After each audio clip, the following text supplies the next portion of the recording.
see how it looks. And It from plays there, the way we I can want. pull extras. And extras running out. That's right. Right, so that you don't need much movement that way. Up here, you need guys coming up. Yeah. So we see that finish off and see people getting pulled off. We got 3 cars.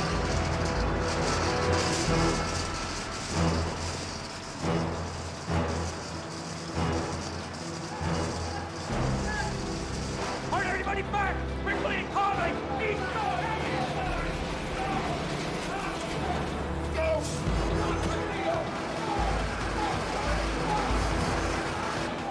Open the doors! Go! Go!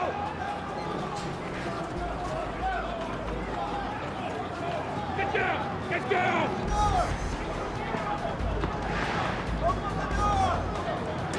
Get up down, everybody! Get down! Open the door! Joe? Yeah. Whip around more. Okay. Don't stay too long. Get a sense of this and a sense. That's good. Once you got a sense of it, get off. Okay.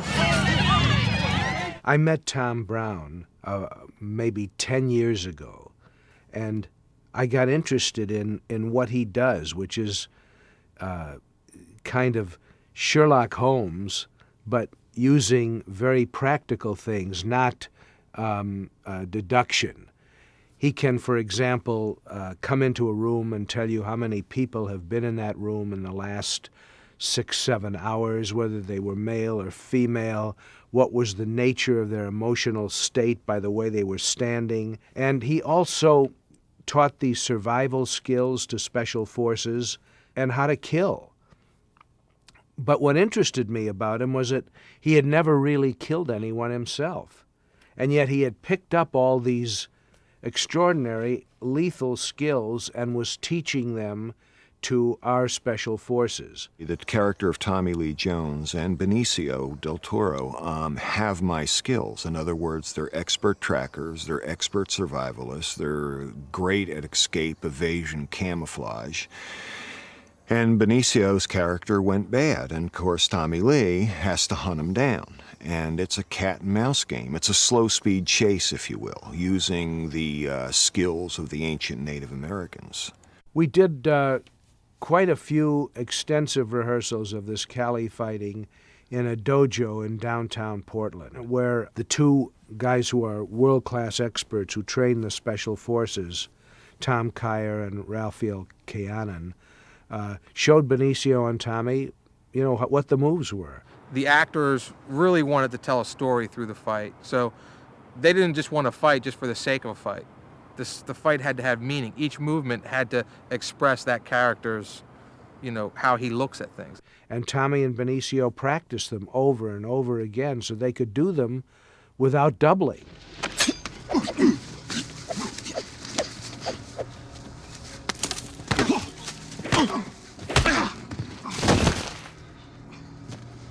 It's called the Sayak Kali. It's from Malaysia. It's very old. And there are techniques that one uses with a blade to defend yourself or actually attack.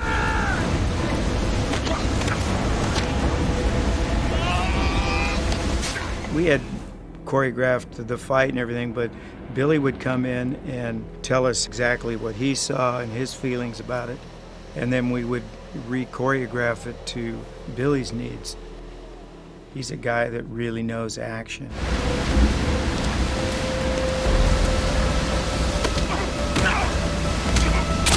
Cut! Do one more. The fight sequences are very realistic and nothing too over the top. Everything is quite believable. One of the reasons you kill with a knife as opposed to a gun is if you learn how to kill properly in the Cali style. Go! There we go. You don't make a noise. You can come stealthily into a room and kill somebody with your knife, and people won't even know you've been in that room.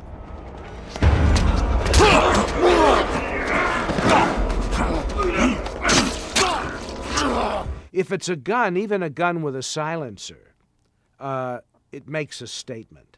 I did learn actually a good deal more than I want to know about fighting with knives, but it was fun to come to an understanding of those techniques. Yeah. Hey, if you could be closer to that edge when you stand up, you'll be in the light the whole time. Closer to the edge. Yeah, closer to the front edge that you jump off. Well, Bill said, when I stand up, Right. I'm meant to look this way. Right, that's okay. So I'm going to stand up now. I'm going to walk to the edge, then look this way, then look back, and then go. No, let's just simplify it. He gets up, you can be there. Yeah. Stand, look this way as you did a little flip. You turned around, put the knife behind you, and walked over there and jumped. Tommy Lee is in that category of great film actors, that included people like Steve McQueen, John Wayne, guys who did not need to use a lot of words to convey emotion or to convey their internal attitude. And Tommy Lee is in that class. He infuses the character he's playing with his own humanity, and I get it in one take and move on, and that's it. What about Helen? He's unusual. He can kill anybody without regret. Most of the people he killed never knew he was in the same room with them. How'd you feel about that? Oh, I don't know. I never had to kill anybody myself.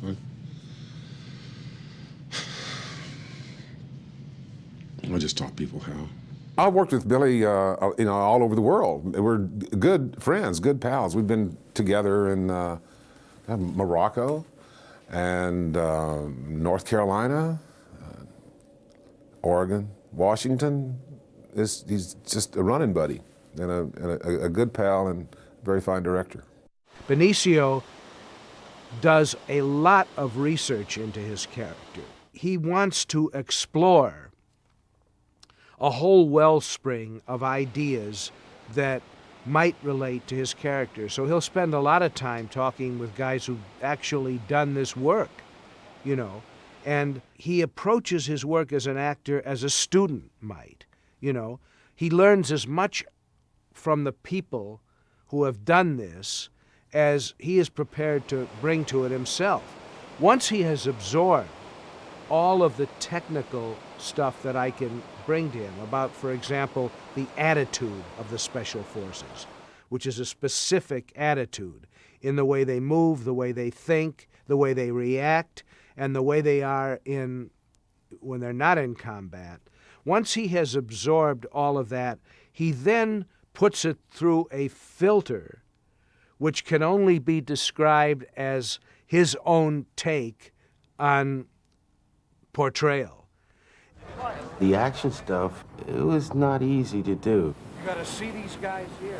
I worked with Billy and talked about I should do this or that, but it was very difficult. Let's see Benny go across the frame in silhouette and then take the whole thing up. But, he's done this kind of thing before many a time, so you have to trust him. Mark, action!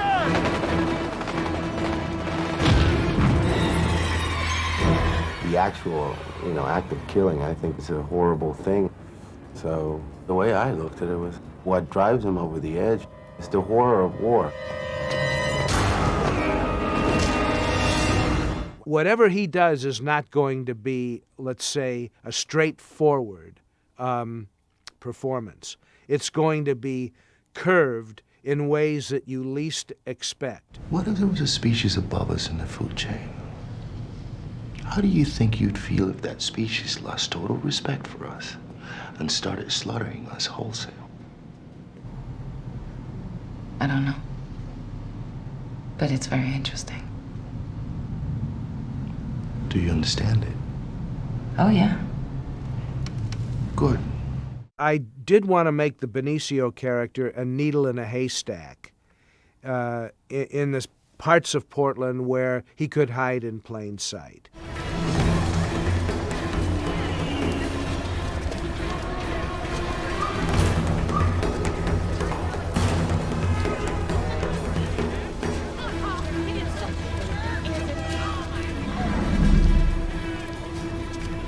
There's always that thin line between good and evil in all of the characters that am interested in.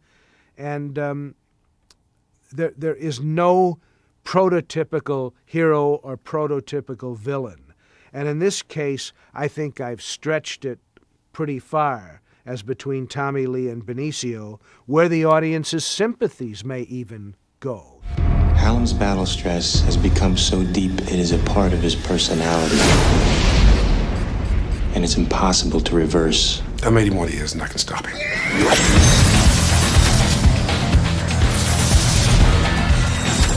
4 Bravo 6. I'm at the girlfriend's residence. We're looking for a man named Aaron Hallam. Miss Kravitz, is he still here? What has Aaron done? You gotta leave here. You're in danger. Why am I in danger? They'll come here and burn this house down. Get on the floor, now! If you cross this line, you better be ready to kill me.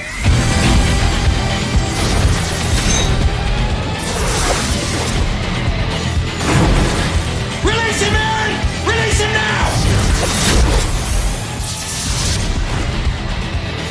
Command post, this is number 2. We have an agent down. Sector red. Sector red. You better decide now what's an acceptable body count.